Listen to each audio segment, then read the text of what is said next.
वालेकुम अस्सलाम। चाचा हम लोग सातारा कराड़ से आए हैं। सातारा कराड़ से? सातारा कराड़ से। अच्छा। महाराष्ट्र माइनॉरिटी एनजीओ फोरम, इस नाम की हम लोग एक तंजीम चलाते हैं, जो तंजीम से अपने समाज का पिछड़ेपन जो है वो तरक्की पर आएगा। सुभान अल्लाह, बहुत अच्छी बात। इसलिए हम लोग एजुकेशन पर भी काम करते हैं, यानी कि शिक्षण में बच्चों की मदद करें, उसके बाद बच्चा पढ़ने लिखने के बाद उसके करियर के लिए मदद करते, उसके जॉब के लिए मदद करते, उसको कैसा बिजनेस करे या नौकरी करे इसके बारे में उसको गाइड करते और उसको खड़ा करते, ताकि एक जो है हमारी हर एक फैमिली जो है वो अपने अपने पैरों पे खड़ी रह जाए। बिल्कुल। तो आपका ये तो बहुत नेक काम है। तो इसमें हम लोगों ने पूरे महाराष्ट्र के लोगों को जोड़ा है और हमारी कोशिशें चालू रहती है। तो हम लोग क्या करते कि अच्छे अच्छे जो सक्सेसिव यानी कि जिनको कामयाबी मिली है ऐसे ताजिरों को हम लोग ढूंढते हैं। अच्छा। और मीडिया के जरिए, यूट्यूब के जरिए आपका नाम हमें मालूम होता।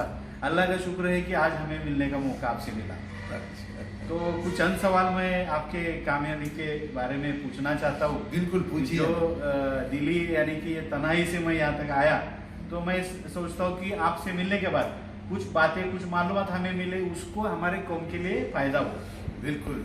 उस हिसाब से मैं कहूँगा कि हम लोग मैं अभी पुणे रहता हूँ और पूरे महाराष्ट्र भर घूमता हूँ। जैसे कि देखो, हल्दीराम का जो मिठाई का है वो हर शहर में आपको हल्दीराम का दुकान देखने मिलता है। बिल्कुल है ना, उसके कामयाबी का उसने उसके दायरा बढ़ाया। बिल्कुल। जैसे कि आप देखे जाएंगे जोशी वड़े वाले आपके वड़ा की लाइन से जो है बिल्कुल। वो बहुत कामयाब हुए। उन्होंने यानी कि हर शहर में जोशी वड़े वाला आया। बाद में और भी वो वड़े वाले नाम के बहुत आए। चाय कभी ब्रांड नहीं हुआ था, लेकिन चाय को भी येवले ने ब्रांड बनाया और ये हुआ।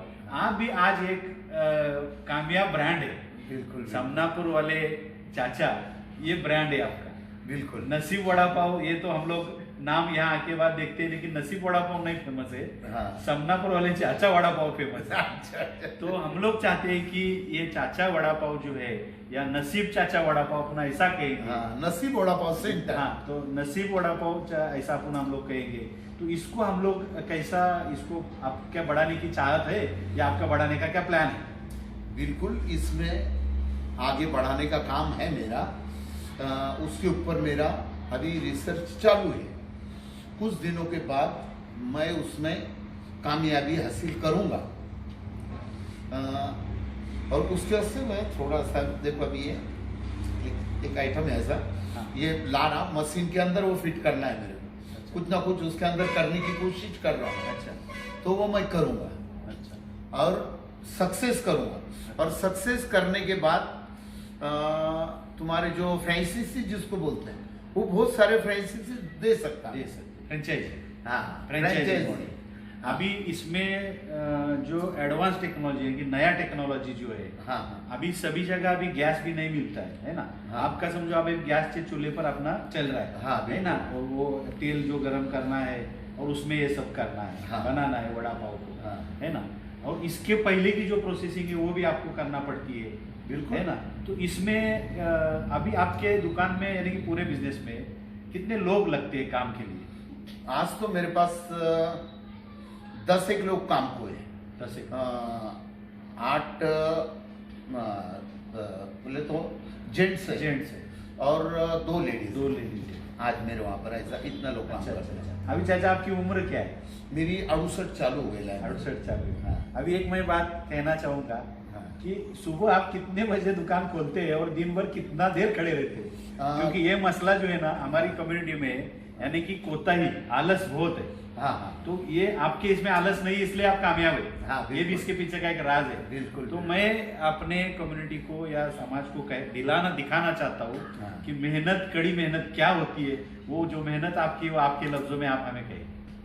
देखिए, अभी मेरा जो बैकग्राउंड है बहुत बुरे तरीके से मेरा बैकग्राउंड है।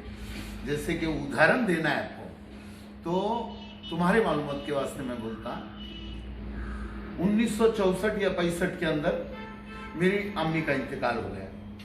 घर में अब्बा बीड़ी बनाते थे। अभी बीड़ी बनाने के तो वो उनका सब 4-5 भाई लोग थे, एक बहन थी, तो उसमें गुजारा नहीं होता था।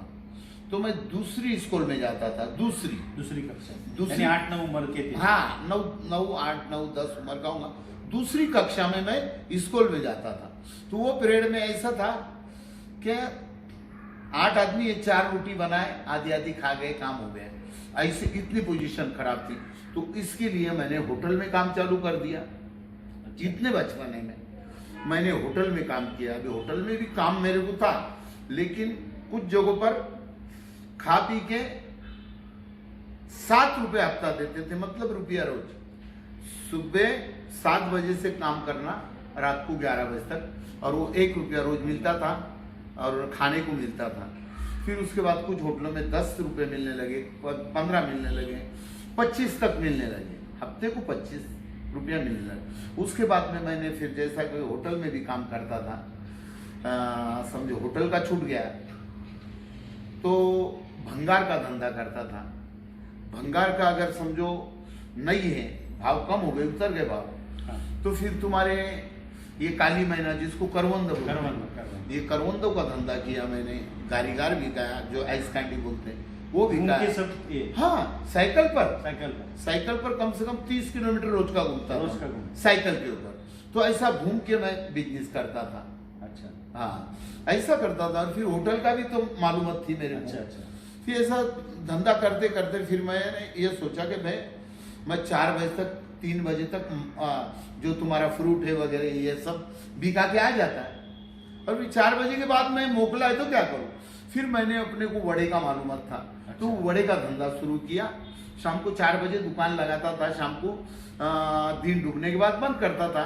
कभी 6:30 बजते थे, कभी बड़े दिन हुए तो 7 बजे भी बंद करता था।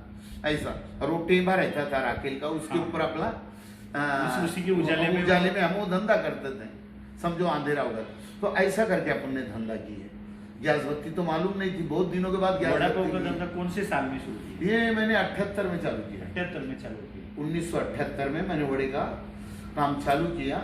तो उस टाइम में 78 में मैं 4 बजे वड़े का दुकान लगाता था। दिन भर में मैं, जैसा सीजन है, जैसा कि भाई करवंदे काली महीना उसका सीजन है, वो भी लेके घूमना है। उसके साथ में सिर्फ काली महीना लेके जा रहे, या जाम केड़ बोरो जो बोलते हैं, वो लेके जा रहे। तो सिर्फ लेके जाने में मजा नहीं, वो बिकाने का, और उसके साथ साथ में उधर से भंगार भी लाए। अच्छा, एक काम में डबल काम। हाँ। फिर समझो तुम्हारा किसी ने बोला भाई मेरे पास पैसा नहीं है, भंगार भी नहीं है, मेरे पास तो मुर्गी है और मुर्गी के अंडे हैं, तो चलो दे दो, मुर्गी के अंडे ले ले, यानी कुछ भी लेना है। अच्छा। एक खाने ने बोला कि भाई मेरे पास अभी पैसा भी नहीं, मुर्गी भी नहीं, सामान के बदले हाँ, कुछ भी नहीं है, तो फिर क्या है, तो मेरे पास अनाज है, तुम अनाज ले लो। तो अनाज लेके उनको माल देता था मैं। ऐसा करता था मैंने हर चीज में। अच्छा। अभी उसके अंदर भी मेरे को कुछ मिलता था। हाँ। जैसे कि मैं उधर से 1 रुपए में 6 अंडे लाता था। अच्छा। 1 रुपए में 6 अंडे ला, वो भी गावरान। अभी 6 रुपए में एक नहीं आता। अभी 6 रुपए में नहीं आता, लेकिन गावरान अंडा मैं रुपए में 6, कभी रुपए में 8 लाता था। अच्छा। धूपकाली दिनों में रुपए में 8 भी लाता था, और वो रुपए में यहाँ 6 दे देने का, उसमें भी 2 अंडे का नफा मिलता था मेरे। अच्छा। यानी जाओ लेके तो कमाओ, उधर से आओ तो फिर भी कमाओ। अच्छा। ऐसा करके फिर वो करने के बाद, उतना होने के बावजूद मैं 3:30-4 बजे आता था। फिर मैं क्या, आगे ये दुकान, फिर 4 बजे के आगे शाम को 7 बजे तक ये दुकान। अच्छा। ऐसा करता था। सवेरे 7 बजे उठने का, और समय मेरे को जाने का साइकिल। करीबन 12 घंटे की आपकी मेहनत। 12-13 घंटे, उसका कोई हिसाब ही नहीं था कितने घंटे। अभी कितने घंटे करते? आधी तो मैं कम करता, अभी बच्चे लोग मेरे को आने नहीं देते। अच्छा। आज हो गया। हाँ। उसके बाद में वो बोलते कि भाई तुम अभी ऐसा हो गया ना, देखो ना, 45 साल से ज्यादा आपकी जॉब हो गई, यानी किसी आदमी का जो है वो बहुत हुआ ना। नहीं, मैंने 55 साल तक कैपेसिटी में काम किया। 55 साल तक मैंने वड़ा भजिए सब निकाला। अच्छा। ये हमारे घर वाले हैं, अच्छा। इनकी हमारे को सबसे ज्यादा मदद। अच्छा। वो बोलते ना, वो मराठी मान है अपने तरफ की, कि समजावा नवऱ्यानी काही आणून दिलं तर ते बाईनं सांभाळलं पाहिजे, आणि थोडक्यात घरची लक्ष्मी चांगली पाहिजे, तरच माणूस पुढे जातो। म्हणजे ती थेंबे थेंबे तळे साचवणारी लक्ष्मी पाहिजे। अपने समाज के जो हालात है आप देखते रहते हैं, बिल्कुल आपको भी मालूम है कि 80% से ज्यादा, यानी जो है ना, बहुत कम तादाद है वो अच्छे घरों में रह रही है, बाकी बहुत अच्छे यानी कि पिछड़े हालात है। इसको ये समाज को सुधारने के लिए आप आपके दिल में क्या है कि क्या किया जाए तो समाज ऊपर आएगा। देखिए, समाज को सुधरना है और समाज को सुधारना है, तो समाज को सुधरने के लिए पहली बात तो मैं ये बोलूँगा कि जो हमारे में जो आलस है, आलस म्हणजे मराठीने आपण बोलते हैं ले आळशी, हाँ कंटाळा, खूब आळशी माणूस है, हाँ जो ऐसा अपन बोलते हैं, तो हमारे में आलस बहुत है, हाँ हम लोगों में, तो आलस दूर करना चाहिए। और चार आने की गोली भी बिकाए ना, तो चार आने की गोली आज तुम बिका रहे, कल 8 आने बनने वाले, उसके 8 आने का बिकेगा, परसों के दिन उसका रुपया बनने वाला है, रुपये का बनेगा, फिर 10 रुपये का होगा, फिर 100 का होगा, फिर 1000 का होगा, और फिर लाखों का भी बिजनेस होगा। लेकिन जिसको हम बोलते हैं ना कि एक बीज है, हम जमीन में डालते हैं, वो 5-6 दिन तो अपने को दिखता ही नहीं, दिखता ही नहीं, उसके बाद में बारीक कोम आता, बराबर है।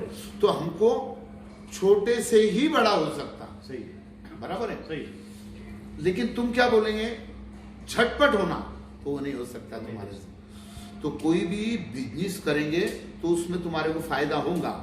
दूसरी बात ये कि तुम्हारे बाप का बहुत बड़ा बिजनेस है और तुमने अगर सोचे कि मैं ये बिजनेस चलाऊंगा तो बहुत अच्छी बात है, खुशी की बात है। लेकिन तुमने अगर बोले कि मेरे बाप का ये बिजनेस है, मैं वो बिजनेस करूंगा, तो वो बिजनेस के अंदर तुमको उसकी पूरी मालूमात लेना पड़ेगी, जब जाके वो बिजनेस में, वो फील्ड में घुसना पड़ेगा आपको। अगर तुम बोलेंगे नहीं भाई मैं जाके लगेज करूंगा, तो नहीं हो सकता, तुम अंदर आ जाएंगे। बाप का जो पैसा कमाया है तो उसमें तुमने भांडोल को लाख लिए कि 10 लाख लिए, वो तुम डुबा देंगे। और अगरचे उसका अनुभव तुमको है तो तुम वो बाप के 10 लाख के 12 लाख कर सकते हैं, क्योंकि उसका अनुभव आया, उसमें सीखे तुमने, बरस 2 बरस उसके अंदर दिमाग लगाए कि भाई काय से क्या होता है, तो तुम आगे बढ़ सकते।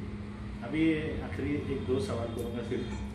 अभी आप, हमने देखा है वीडियो में आपकी, आप मराठी जो है ना बहुत अच्छी बात करते हैं। अभी आपका ये देखा, उलिया देखा तो ही लोग बात बोलेंगे कि ये यानी कि मुस्लिम आदमी है, लेकिन आपकी बात सिर्फ ये सुन के पर्दे के पीछे कोई सुनता रहेगा तो बोलेगा अरे क्या ये मराठी कितनी अच्छी बोलती है। तो उसके बारे में, मराठी मुसलमान को मराठी बोलना या नहीं बोलना या बोलने नहीं आता, इस पर एक आप रोशनी डालें। देखिए, मैं तो ये बोलूँगा, अगर तुम महाराष्ट्र में पैदा हुए, महाराष्ट्र के अंदर अगर आप पैदा हुए, तो आपको मराठी आना चाहिए, ऐसा मेरा ख्याल है। क्यों कि तुम मराठी मिट्टी में आ गए, पैदा हुए, तो तुमको मराठी आना चाहिए। अभी सिर्फ मराठी बोल के भी नहीं चले, आप अगर मुसलमान के घर में हैं तो आपको अरबी, उर्दू ये भी आना चाहिए। और उर्दू और अरबी तो तुम्हारे घर के अंदर हमेशा है। जब बच्चा है, हमारा ये बच्चा है, देखो 3 साल का बच्चा है, वो यहाँ पर आएगा ना तो मुझे ये चाहिए, मुझे वो चाहिए, मुझे ये मांगता, मुझे वो मांगता, ऐसा बोलता। लेकिन जब वो बाहर जाता और बाजू में मराठी आदमी का घर, तो वो आते, तो वो उनको हिंदी नहीं जमती, तो वो बोलते हैं ए मला पाणी दे ना, तिकडं पाणी, तुझी आजी कुठे गेली, तो वो बोलता आजी, आजी घर में गेली, आधी हिंदी आधी मराठी बोलता, क्या बोलता, आजी घर में गेली बोले, तो वो तो उसको ऑटोमेटिक आता, उसको आता, क्योंकि वो महाराष्ट्र में पैदा हुआ है, इसलिए उसको मराठी आता, मेरे बच्चे को, और मुझे भी आना चाहिए। ये महाराष्ट्र में पैदा हुए इसलिए आना चाहिए। आखिरी सवाल एक करता हूँ। अभी हम लोग जो ताजिर लोगों की जो है, उनकी हर महीना एक मीटिंग लेते हैं, और साल में एक बार एक बहुत बड़ा एक कॉन्फ्रेंस जैसा, यानी कि बहुत बड़ा, समझो हम लोग ताजिरों का इज्तिमा बोलेंगे उसको। वहाँ सिर्फ ताजिर की बात होती है, ताजिर कैसा बढ़े, ताजिर को और क्या करना चाहिए, यानी कि छोटा ताजिर उसको बड़ा बनाए, बड़े ताजिर को और बड़ा बनाए, बिल्कुल इसकी बात होती है वहाँ पर। तो उस प्रोग्राम में हम आपको दावत देते हैं और आपका वहाँ पर हम लोग सम्मान भी करेंगे जरूर। तो आपको हमें वादा करना है कि उस प्रोग्राम में आप अपना कीमती वक्त निकाल कर बिल्कुल आएंगे, बिल्कुल आएंगे। का पूना में? ये मुंबई में रहेगा। अच्छा, ये मुंबई में रहेगा।